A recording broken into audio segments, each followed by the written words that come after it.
আসসালামু আলাইকুম। আজকে আমরা আরেকটা নতুন ভিডিও নিয়ে হাজির হলাম। আমরা এই লটকনের যেটা পাহাড়ি অঞ্চলের গোল্ডেন কালারের যে লটকনটা আমরা আগে ভিডিও ছাড়ছিলাম, যে ফল গাছতে ডাল ভাঙ্গিয়া নিয়ে আইসা কলম দিছিলাম, ওই ভিডিওগুলো আমরা আপলোড দিছিলাম। ইনশাল্লাহ ভাইয়েরা বিশ্বাস করে আমার কাছে সরাসরি দুই ভাই চলে আসছে এবং মোটামুটি এটা আমাদের ওই গাজীপুর জেলা না, গাজীপুর কাপাসিয়া থেকে ভাইয়েরা সরাসরি আমার কাছে চলে আসছে। আইসা চারাগুলো দেখলো, আমি কলমগুলো বানছি যে এরকম ধরনের কলমগুলো দেখা এখন বলতেছে যে ভাই আমাদের বিশ্বাস হয়েছে, আপনার কাছে আমরা গাছ নিব। এখন আমরা যে গাছগুলাই ভাইদেরকে দিতেছি, এই গাছগুলাই হচ্ছে এরকম সাইজের গাছগুলাই।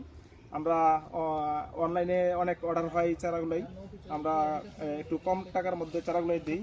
যাই হোক, এখন ভাইয়েরা আসছে, এই চারাগুলো 120 পিস গাছ নিতেছে ভাইয়েরা। গাড়িও মোটামুটি রেডি, গাড়িতে চারা আমরা দিয়ে দিব।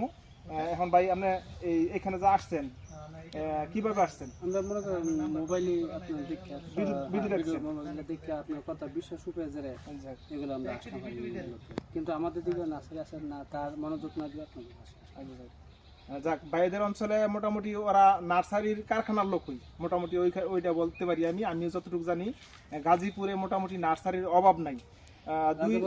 200 নার্সারি আছে আমার জানা মতে।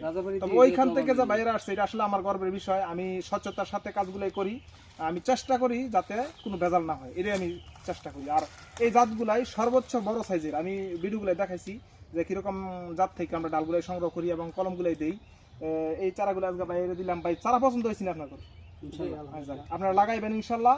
এই চারাটার ভবিষ্যৎ ভালো আছে ইনশাল্লাহ। আমি মন থেকে আমি এটা মানে আমার কনফিডেন্স আছে যে এই যাত্রা 100% ভালো হবে ইনশাল্লাহ। কারণ আমার জানা মতে আমি নিজ হাতে যেগুলো করতেছি কোনো ভেজাল কোনো জিনিস ইনশাল্লাহ করি না।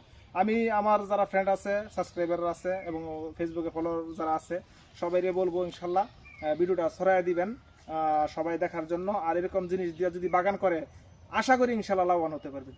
এরকম ধরনের চারা যদি নিতে চান তাহলে ফেসবুকে এবং ইউটিউবে আমার মোবাইল নাম্বার দেওয়া থাকবো। আরেকটা ভিডিও নিয়ে আপনাদের সামনে হাজির হবো। আসসালামু আলাইকুম।